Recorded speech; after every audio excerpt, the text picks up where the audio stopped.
Welcome to Revitalize and Replant with Mark Clifton, where we equip pastors to take their churches from declining to thriving by pointing them to a new future and a new hope. Join us weekly for encouragement and practical advice in your pastoring journey.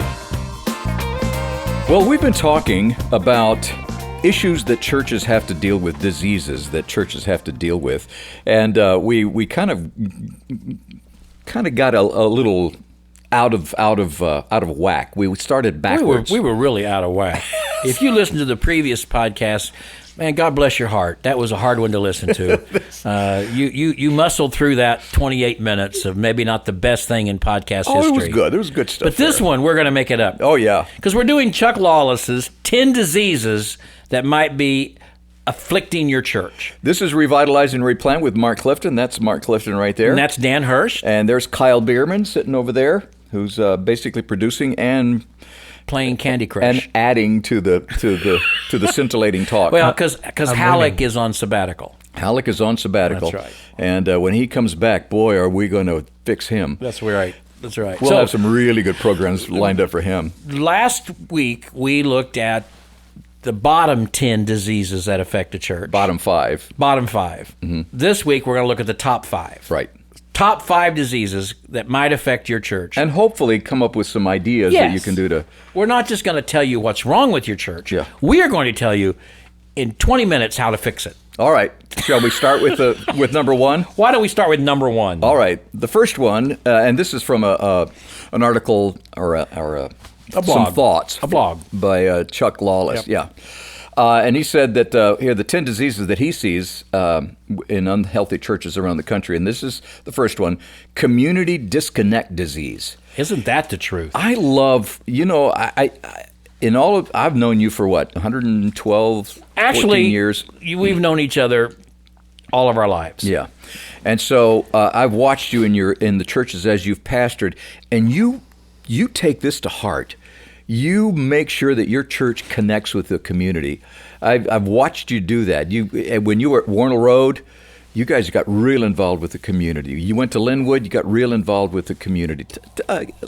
Talk about that. It just seems like, why not? I mean, what's the point if you don't? I mean, Lawless says here, churches with this disease do not know their community.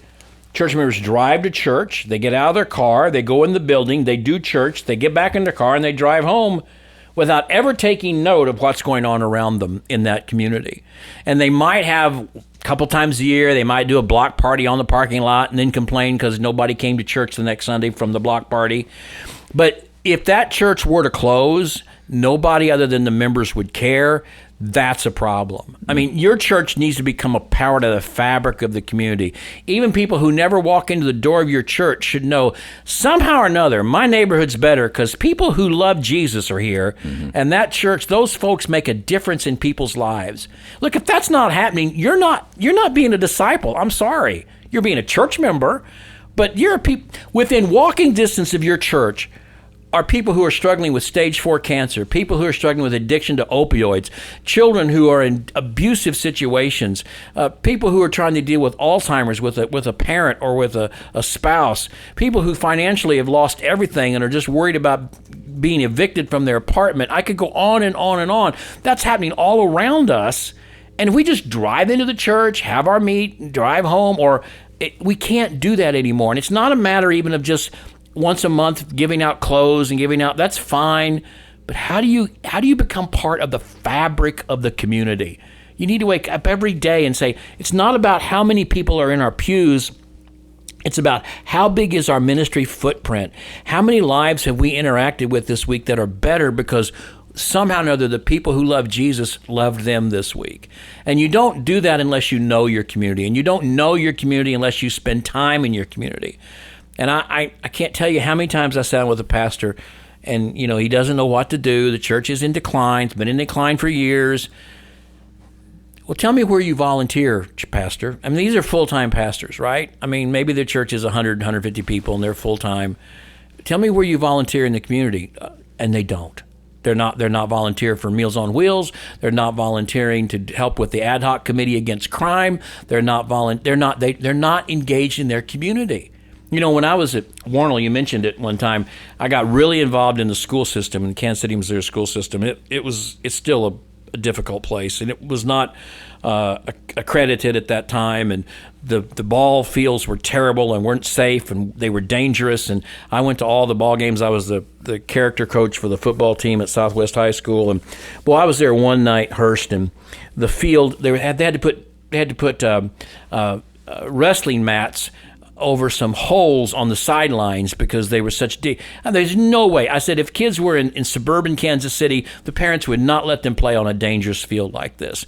All the lights weren't on. It was a terrible place. And I had some phone numbers of some of the news people in town. So I just texted them and I said, you got to come out and take a look at this. Well, they did. They came out during the game, took a look at it, put it on the news. And the coolest thing was the cryon underneath my picture was not Mark Clifton, pastor at Warner Road Baptist Church. It was Mark Clifton, community activist. Oh.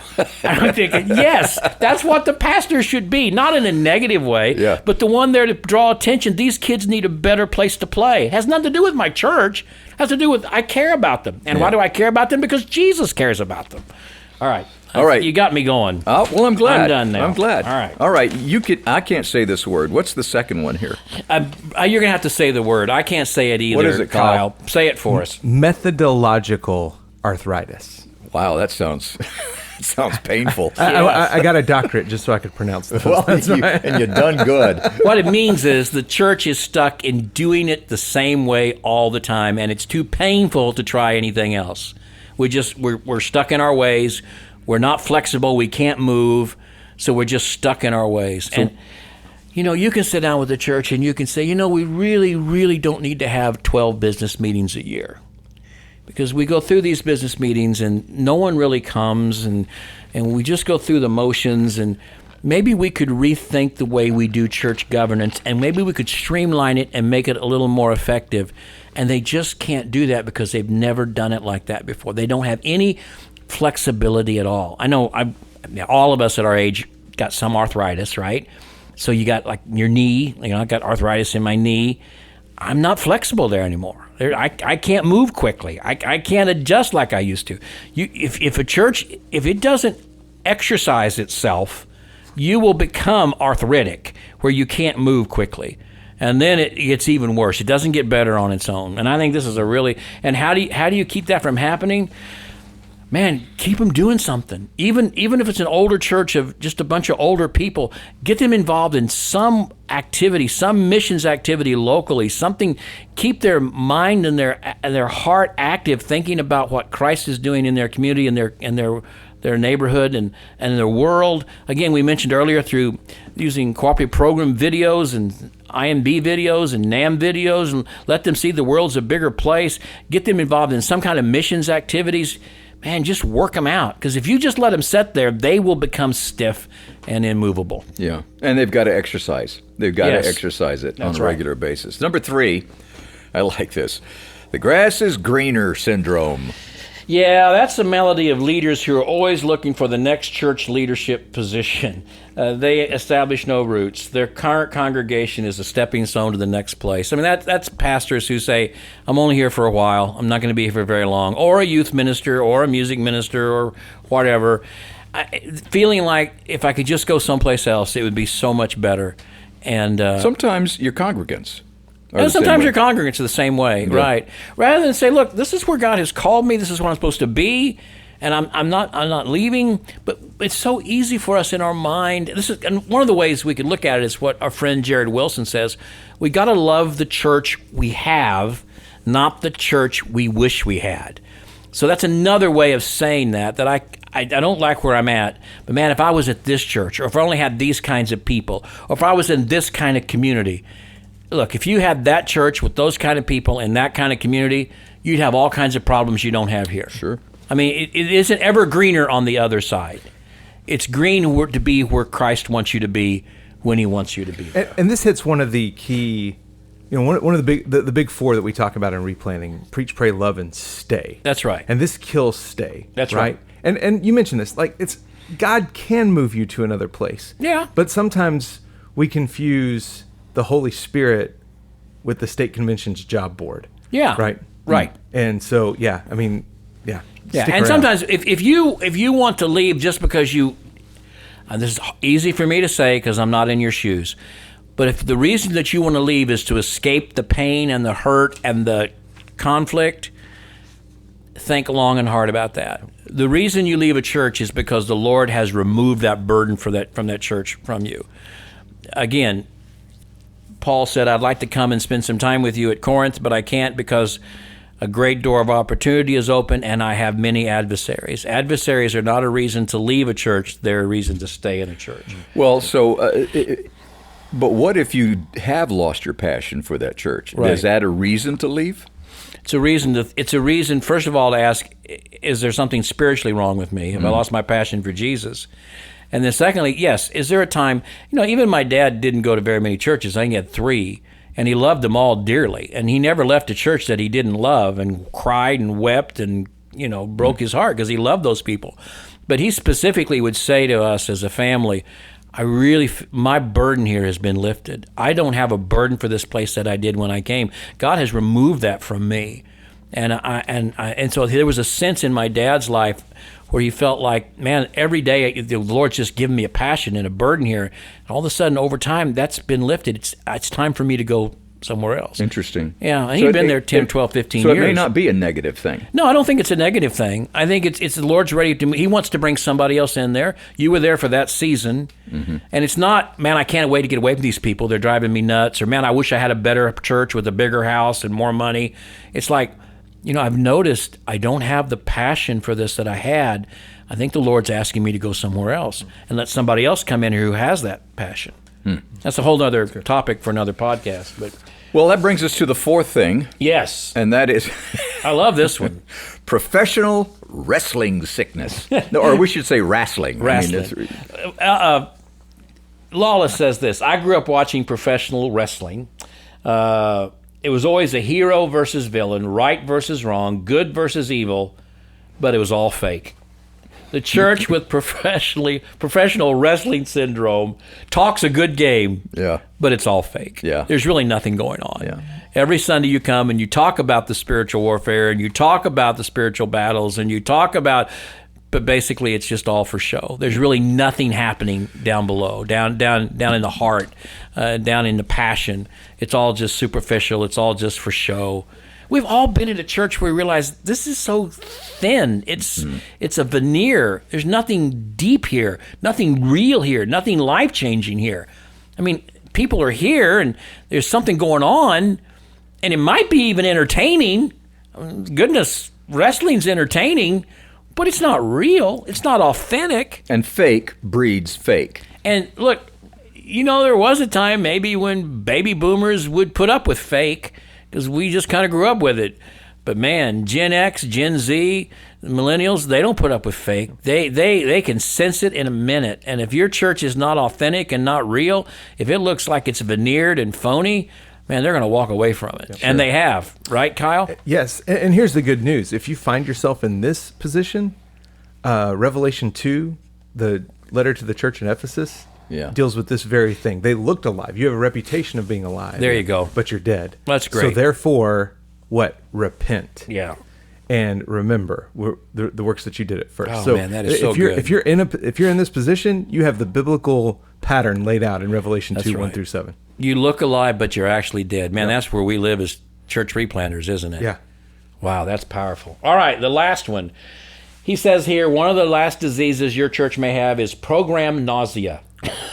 Churches with program nausea try a program, they toss it too quick, then they quickly try the next one and the next one until everybody just gets sick. We've been on and off this ride so many times with too much motion sickness. Was Chuck reading my emails? Like, this was my youth ministry life right here. Unpack this was it, because I would get a new program in the mail, right? You'd get this box, and this is the thing that's going to grow your youth ministry. And we'd run it for about 3 or 4 months. And when we didn't grow, I would go, well, this doesn't work. Let's chuck it and move on to something else. Yeah. And you know what? So programs, they take time. They take time for folks to buy in. They take time to take root. And if you're constantly changing programs or adding new programs, man, you're going to burn your folks out. Yeah. And quite honestly, if you're looking for a silver bullet program that's going to fix everything in your church, that doesn't exist. No. Right. There are good programs that can do good things in your church, but there's nothing out there that's the fix-all. And we always say, one of the things we say in our conferences is that one of the symptoms of a dying church is an over-reliance on programs. We've learned to do that. We feel like, we don't have any youth, we need a youth program. We don't have any children, we need a children's program. No, not really. The first thing you do is you need to have a passion for youth and children and pray daily that God would bring youth and children, that he would use you to love youth and children. Nothing about a program changes your heart. And so this program Nausea, where we're just on and off these programs all the time, it does make us, it almost does make you sick. I get tired I don't want another program. I don't want another agenda.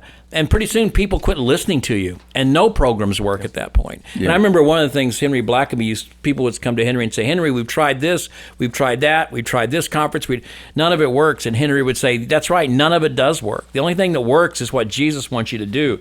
And if you talk to him about it, and if you listen to him, rather than running down and finding another program to try to fix a problem.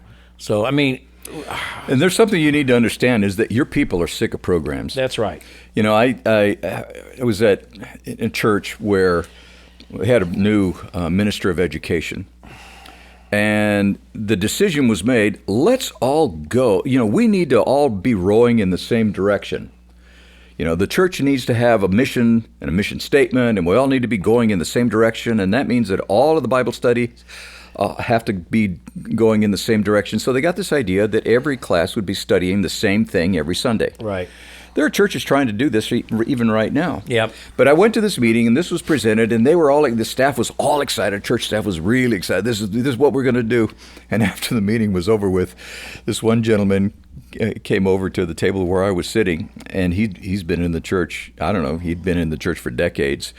And he said, this is the 5th time that we've tried to do this in the last 15 years. Oh, man. The same thing. Same thing. And it's just another program, and your people are sick of programs. They are. So, that's 5 of 5. That's 5 of 5. So we go back and listen to the last 2 podcasts if you have that kind of endurance, and and you'll hear about 10 potential diseases your church may have, and maybe some ideas of how to fix them. By the way, we are at Dan Hurst House. Yeah. Casa de Hurst. Right? Taco Emporium in Lee's Summit, Missouri. That's where we are. Mm-hmm. And we're here doing these podcasts in his basement. And every so often, his answer machine goes off. Yeah. It has in both podcasts, actually. So you probably heard it in the background. It's an old one. It's got the tape, right? It's got the little cassette tape. It's the mini cassette. The mini cassette. That's pretty neat. Yeah. Yeah. So, but I'm grateful that you let that answer machine go off. Right now, I'm sitting on the phone. I saw that. While the phone went off, he grabbed the phone and he put it under his backside, and I'm sitting on it. He's sitting on the phone to quiet it down. Nothing but the highest quality. I just hope you didn't take a picture of that at the same time. Hey, I'm one of those tech guys. Okay. I know how to fix things. Hey, give us one more shot, please. Just one more podcast before you unsubscribe. Revitalize and Replant with Mark Clifton. Thank you so much for spending time with us. Please subscribe and tell your friends, tell your church about this. These are some good things that maybe your church needs to hear. And so invite them to listen to the podcast and just tell them, hey, I'm not saying that I agree with everything, but maybe you'd want to listen to this. And let us take the blame for it, and let Mark Clifton take the heat for it. I will. And we'll be back at the next one. We do 2 of these a week, by the way. We do. And then sometimes a special presentation. Who knows? Friday. Yeah, Friday special. So Tuesdays and Thursdays, we're always here. And then sometimes on Friday, if they let us. That's right. But come back. Thanks so much. Thanks for joining us today on Revitalize and Replant. This podcast is brought to you by the North American Mission Board, where we help dying or struggling churches regain health for the glory of God and the good of their communities. If you found this conversation helpful, don't forget to subscribe to the podcast on your favorite platform. To learn more about becoming a replanting pastor or to explore resources about revitalization for your own church, visit churchreplanters.com.